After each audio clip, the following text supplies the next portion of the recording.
Hello, I'm Emily Langdon, and congratulations! You made it to Module 8! And now it's time to do some reflection. I would like you to think about how you can take what you've learned and advance to the next level in your assessment competencies, about how you move these concepts into practice within your role and your institution. So let's take a quick look back and summarize the course aims. To review concepts of assessment, to explore and engage in the foundational components, to identify strategies, to discover ways to translate data into your story, particularly the story of student success, and to create a plan for action. And how about we revisit those 7 learning outcomes? Assessment culture. Participants will gain an understanding of a culture of assessment. You'll be able to identify good assessment practices and closing the loop on assessment. Assessment planning. Participants will understand the importance of assessment planning. You will also be able to identify each step of an assessment plan and be able to develop a plan in your own area. Consulting and critique. Participants will practice evaluating and giving feedback on learning outcome statements, assessment methods, and project design. Success criteria and setting targets. Participants will write your own success criteria for your department or unit, mission, goals, objectives, and outcomes. Critical approaches and ethical considerations. Participants will become aware of your own mental models and demonstrate appropriate and contextually sound applications of assessment, evaluation, and research design. Data to decisions. Participants will use existing data sets in a case study to demonstrate analysis and consulting techniques for applying data to decisions. And finally, practical application. Participants will discuss strategies for creating, promoting, and maintaining a culture of assessment at your institution. Now, whether you feel you've achieved all or only some of these outcomes, the purpose was to contribute to your learning, which is, as you know, what we like to call in student affairs professional development. One way to support your own professional development is to review where you are in regard to some set of standards. Our student affairs professional organizations have created tools to help you do just that. One is a general overview of the ideal competencies for student affairs professionals, the professional development competencies, which is listed here first.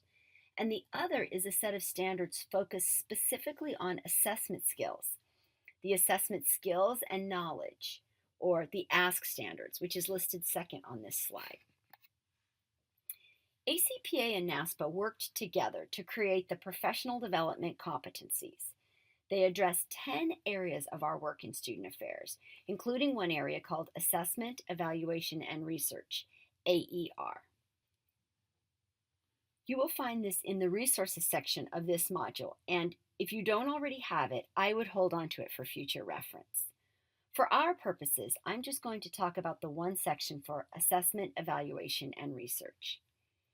This document describes foundational, intermediate, and advanced outcomes for AER.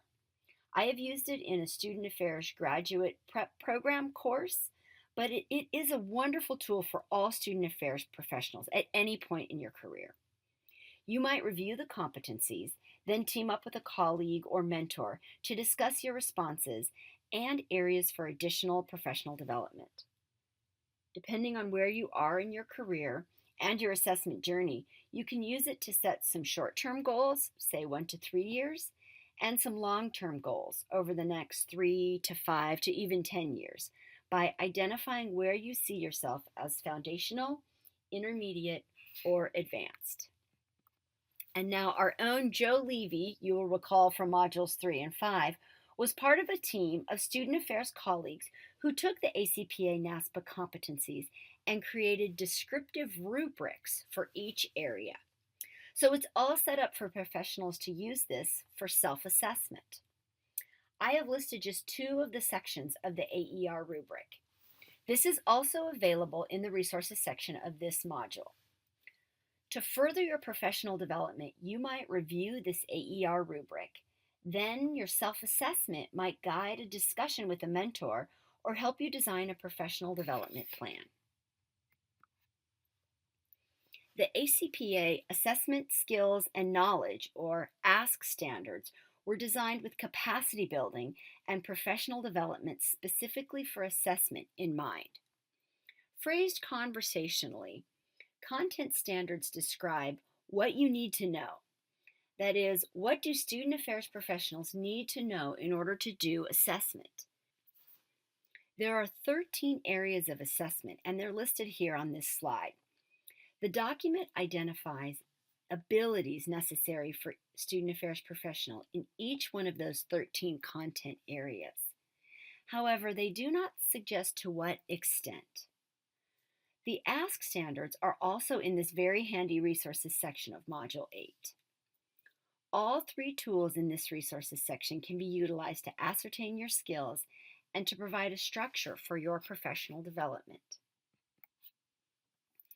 I'd like you to take a moment and do some self-reflection. You can continue this after our PowerPoint and even use the discussion board this week to share more insights. But let's start with some questions to prompt your creating a professional development plan.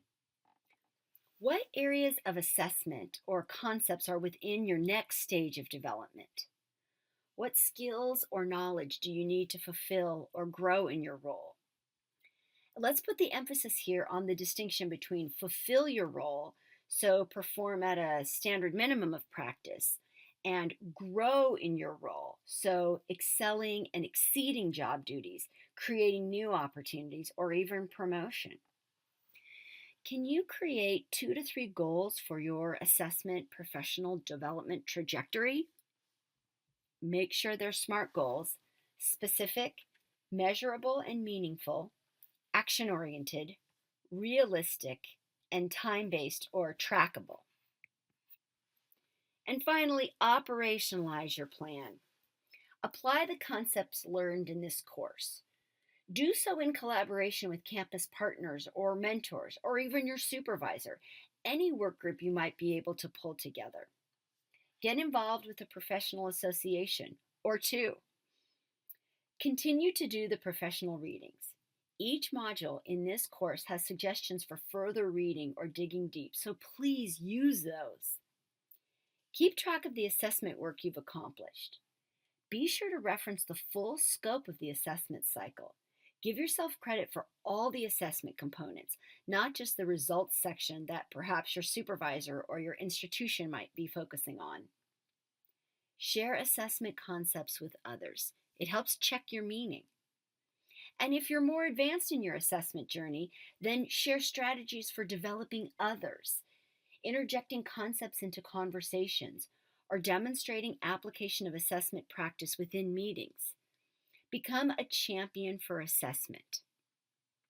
I wish you the best on your assessment professional development journey.